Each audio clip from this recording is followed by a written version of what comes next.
So at the minute well, before the lockdown, you were running a comedy night. Yes, in Pug Uglies. In Pug Uglies, that's where it was. I couldn't remember the Yeah. name of the place.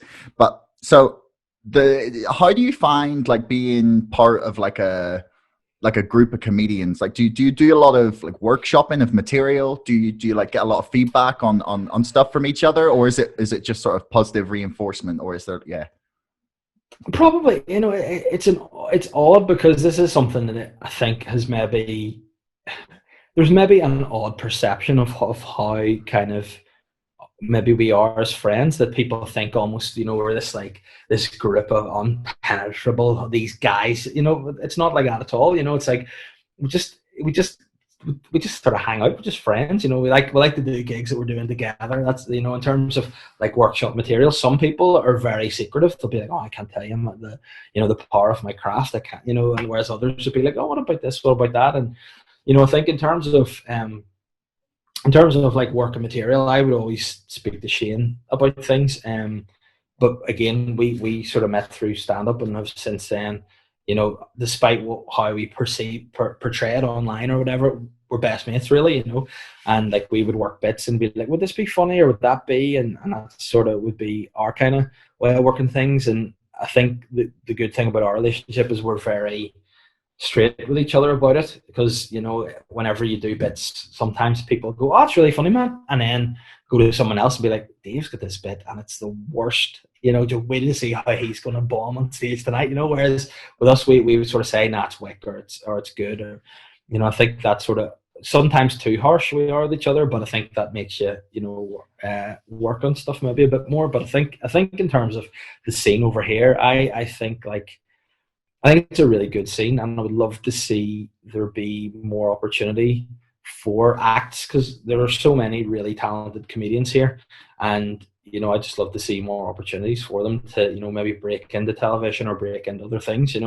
and that's with running Pug Uglies. I always wanted it to be a case of you'd have a good headliner. Like that was something to me again, to begin with, when I started running the comedy club, I thought, it should just be a basic formula. It should be, the night should be funny. It should be a decent pub with decent drinks and decent sound. That's always something that's massively overlooked in comedy, is that the sound has to be good. And then if you've a couple of good acts, it should be a good night. That should be as simple as it is, and that's what we've kind of been working on, and it's worked. So I would sort of have a headliner. I would MC most nights and then have an opener. So I'd have a strong headliner, a strong opener, and then I'd have like an open spot the other time. So, maybe people, if they want to drop in and try new bits, or if it's an up and coming act, I'm happy to give them a spot. But again, there's maybe this perception that it's like a boys club or something, or that only certain people get on. Whereas honest to God, like I would book anyone if they just messaged me and said, look, could I do a spot? I would say, well, if do you have any clips that I could look at? And if they're good, I'd just give them a spot. Whereas if not, I'd say, right, we'll come and do the open spot, try it out, and if you do well, you can get on. And again, that was another thing. I wanted to make sure that you got paid for the gigs too, because I think that's maybe something that doesn't always happen. So hopefully now it has been running for just over a couple of years now, and it's done really well. And in the beginning, it was tough trying to establish a comedy club in Belfast, but no, it's sort of bedded in there now, and it's really sort of got a good reputation going, and something probably that I'm the most proud of maybe in comedy. No doubt, it's one of the things that has been the most stressful, definitely, but also when it's a good night, there's nothing better. Like even during the lockdown, when it loosened and Pug Ugly bought a space out the back and opened up the boneyard in town, they said, do you want to do a night outside where everyone was spaced out and socially distanced, I should say. Spaced out would lead to the wrong connotations there, but all distance, and would you like to try it? And I thought, I'm just chomping at the bit to do some stand-up, so yeah, absolutely. And it was great as well. So I just hope that when things can get back to normal, we can get back to that and just have fun. Really, that's the main thing. I think with comedy, everything has to be fun, and I just do want to say too, if anyone wants a spot, get in touch, because the amount of times we here especially, I find there's the sort of awkward, and it is awkward, but it needs to be talked about to an extent, is that there are a distinct lack of female acts here. It's not that diverse a scene, and it's not through not wanting to book females at all. The opposite, it's just the fact that there are so few. And then if you add on top of that, not a load of people, not a load of people would message me and say, "Can I do a spot?" You know what I mean? That's part of the thing, and I think I would like to in the future try to make it as diverse as we can, but at the same time bear in mind the scene here is not that diverse, and how can we then look at it and go, how can we make it more welcoming to people wanting to try stand up? Because again, for me, I love nothing more than get, like, that was when we started Pugs, to give people an opportunity that might have maybe got on at, say, the Empire somewhere, to have try to promote local acts and give them a stage. Because again, I know, like, the Empire sort of books acts from down south or over in England, and sometimes it is hard to get on there. And I think the scene here is so good. It's how can we try to make it into what it can be, really. I like that you've got that kind of mindset. Like, a lot of people would maybe have like a scarcity mindset about it, where you'd say, okay, well, there's not much of a comedy scene in Belfast, therefore there's only a certain number of people who will go to see comedy, and therefore I have to keep them all for me. They're all my fans.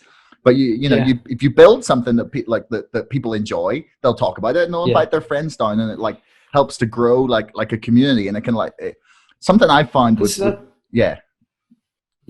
go ahead. Sorry, I was just gonna say something I found or I've kind of like discerned from watching, especially groups of artists or comics that get really successful, is that there tends to be a bunch of them all trying to help each other out. And whether that's like actually physically, like saying one of them gets ahead and then invites like their friend to be like an opener, or bring someone on their like show or their podcast, or whether it's like providing inspiration for the rest of the group, because you're so close to someone who's doing well. You say, oh, they've tried that, that's cool, maybe I could do something like that. And like, even with just like my friend group, I watch like over the last few years, like a few of them starting to get really good at their job, or really successful in the area they're working in. It really inspires you to say, like, if they're doing it and I know them and I know what they put in and I know what they're capable of, and like, I know that with a little work, I could maybe do the same. Like that community I find so important. Yeah, no, I think that's a massive thing. And I think it sort of comes really with a bit of personal maturity, really, too. Because I think to begin with anything, there's always going to be a degree of jealousy in anything you do. You see someone, you can think, oh, I wish that was me. But it's all well and good sort of wishing, but it's how do you get to it, And I think more recently, I guess, for me, I kind of would have had set goals at the start of each year of where I would like to be and what I would like to do. And this year, I mean, the cursed 2020, for as bad as it's been, was the first year I sort of made a list of things, and rather than just writing down what I wanted to do, I looked more at how to get there. How can I get there, rather than this is what I'd like to do, but what do I have to do to best give me the opportunity of getting there. And that was kind of the mindset that I've taken forward. Like with my own podcast that I'm doing at the minute, I just did it to start with in my garage, just on my laptop. I had no mic, I had no video, just me talking. And the reason I started my podcast was because I thought, you've guys like you've Shane, you've Colin doing videos. They're doing the rounds. They're helping their profile and the when they're putting content out for people and listeners and fans to get. And I don't really have I'm not handy at all with mics or with cameras at all. So I thought, what could I do? Simply just record audio. It wouldn't be too much pressure on my time. I would be able to do something every week. And then just through time, I thought, right, how do I progress it?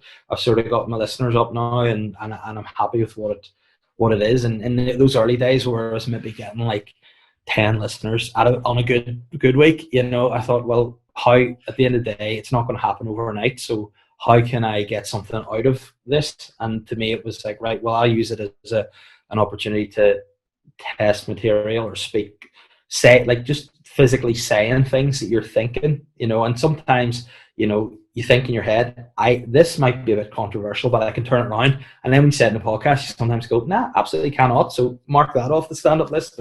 So then I started doing that to get something out of it for myself, but also be able to put out material every week, because that's just what I was capable of really at the time. So now, thankfully, sort of the next step was to move the video, and then thankfully I've been able to get a producer on board who makes it look really good. So it's all about, again, slowly progressing. Like, that's what I say to anyone that asks, any sort of guys who are starting to do podcasts now, like, do you have any advice on doing podcasts? And I'd say, yeah, my advice would just be consistent, so the audience know there's going to be a podcast out every week. So no matter what, even if it's going to be a lesser podcast, don't have to hit every single week. You're going to get sort of dips, and so just make it consistent, and put a bit of effort in it and stick with it, because there will be times where you're going, oh, this is, why am I doing this? But just if you stick with it and you put the work in, it'll get there, I think. So yeah, that would be, pardon me, but the only advice I would have really in terms of podcasts. Yeah, I mean, the podcasting thing, you're 100% right, and I've been there with 10 listeners. Trust me. At the start, it was, and also, like, do you find yourself listening back? Because sometimes, like, at the minute, I'm putting all of my podcasts on YouTube with just like a little like audio graphic, the old audio ones, just so the full portfolio is there before I start moving to actual video. Yeah. And like sometimes I'm listening back being like, oh my God, people were listening, A, to the way I was talking, and like B, just like my quality of audio production this year has just like got so much better. Like, I learned what I was doing, and I got a good mic, and figured out how to produce it and cut the noise out. And but that to me, I think, is something like that I feel, I'm sure you probably are the same, that pride in that it started off as something, and you're always working at. So how can I work on the sound? How can I work on different elements? And for me, moving to the studio was more, as well as just being a visual podcast. I thought, now I've got better mics, have a better setup, so that'll hopefully improve as well. And it's nice to be able to think that it's like I was saying earlier, you're never the finished article. There's always wee things, wee changes you can make to improve. So I think, in terms of podcasting, to sometimes, I think you can probably be too harsh on yourself, maybe to an extent, and maybe, but sometimes you have to take a wee step back and maybe look at where you've come from to go, oh, we're on the right track, and I think as long as you're on the right track going towards what your goals or targets are, you should always be happy with yourself, really. Yeah, no, like sometimes you can be like, oh, this is taking so long to get anywhere, and I put in weeks, and that graph of listeners like per week is just going up very slowly, and sometimes it can be real frustrating just to be like, what can I do here? And the honest answer with this kind of format is just keep doing it. You have to get good, because interviewing people and talking, especially when it's an hour-long conversation, which I hope this has been entertaining for people at least, not just for us. I hope so. But like, it takes so much practice to get good at that kind of skill, and you just have to and to build an audience that's going to be willing to listen to you. It takes time to find the audience and to like cultivate it and build it and grow it to a point where you can say, I can put something out and know people will listen to this. So it's a real, like, you have to, I find that it's occasionally frustrating, but like, you do have to continually remind yourself that you got to build, and it's a slow old road to the top.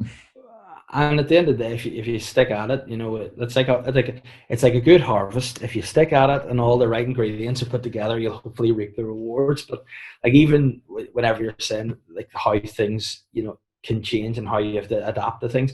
The first week I did the video podcast in the studio, it was so different, because I had been almost in my dining room by myself, able to say what I wanted. No one, I could just look into the mic or look anywhere. There was no, whereas then there's a camera. I'm like, where do I look? There's a producer here. Can I say, and it took me a couple of goes to be comfortable with them being in the room again. And it's just, I suppose, adapting to what you're trying to do. And if that's the way you want to do it, just practice at it, really.